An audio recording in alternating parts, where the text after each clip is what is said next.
رات کے 12 بج رہے تھے۔ ہوا میں ٹھنڈک گھل چکی تھی اور چاند درختوں کے پیچھے آدھا چھپا ہوا تھا۔ ساحل ایک نوجوان فارسٹر جنگل میں اکیلا بیٹھا تھا۔ کیمپ فائر کے گرد اس کے ساتھ صرف ایک خالی کرس تھی جو اس کے ساتھی فہد کی تھی۔ فہد صبح لکڑیاں کاٹنے گیا تھا مگر واپس نہیں آیا۔ پور شام ساحل نے اسے تلاش کیا مگر جنگل جیسے اسے نگل چپکا تھا۔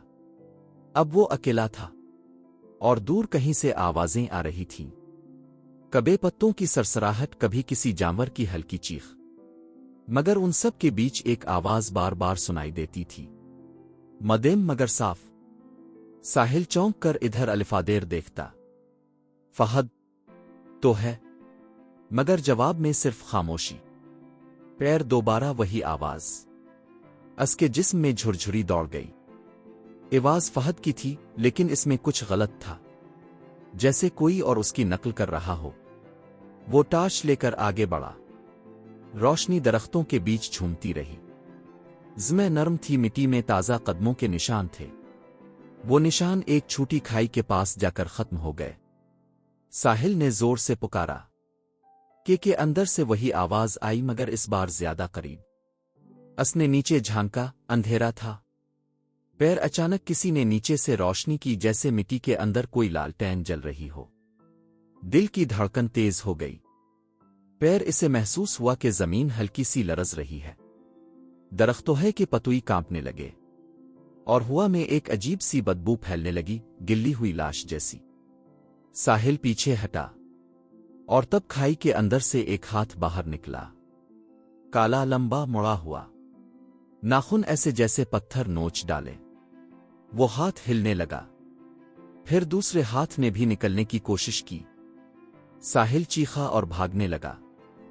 درختوں کے بیچ سے گزرتے ہوئے اسے لگا جیسے ساری جنگل کی فضا اس کے پیچھے دوڑ رہی ہو، ہر طرف سے سرگوشیاں۔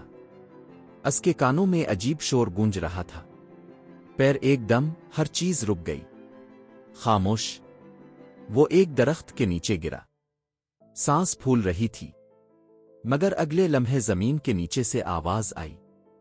درخت کی جڑیں ہلنے لگے، زمین پھٹنے لگی اور اس کے نیچے سے فہد نکلا، مگر وہ ویسا نہیں تھا۔ ان کے سفید چہرہ، نیلا، ہونٹوں پر خون۔ وہ بولا، میں نے اس کی پکار سنی تھی جو جنگل کی ہے۔ اچانک سارا جنگل شور مچانے لگا، ہر درخت سے جیسے کوئی سانس لے رہا ہو۔ فضا میں چیخوں، سرگوشیوں اور بدبو کا طوفان اٹھا۔ ساحل بھاگا جتنا بھاگ سکتا تھا، لیکن آواز پیچھا نہیں چھوڑ رہی تھی۔ وہ بھاگتا گیا، بھاگتا گیا۔ پیر اچانک زمین ختم ہو گئی۔ سامنے دریا تھا، اندھیرا، گہرا۔ اس نے پلٹ کر دیکھا، کوئی نہیں تھا، بس جنگل کے کنارے درخت ہل رہے تھے جیسے ہاتھ ہلا رہے ہوں۔ اس نے ایک آخری بار پیچھے دیکھا اور اس کے کانوں میں پھر وہی سرگوشی اتر گئی۔ پیر پانی میں کچھ گرا اور دریا پرسکون ہو گیا۔ اگل صبح فارسٹر ٹیم کو ساحل کی لاش نہیں ملی، مگر دریا کے کنارے ایک بوٹ پھنسی ہوئی تھی۔ اس کے اندر ٹارچ پڑی تھی اور اس کی روشنی خود بخود جل رہی تھی، حالانکہ بیٹری ختم ہو چکی تھی۔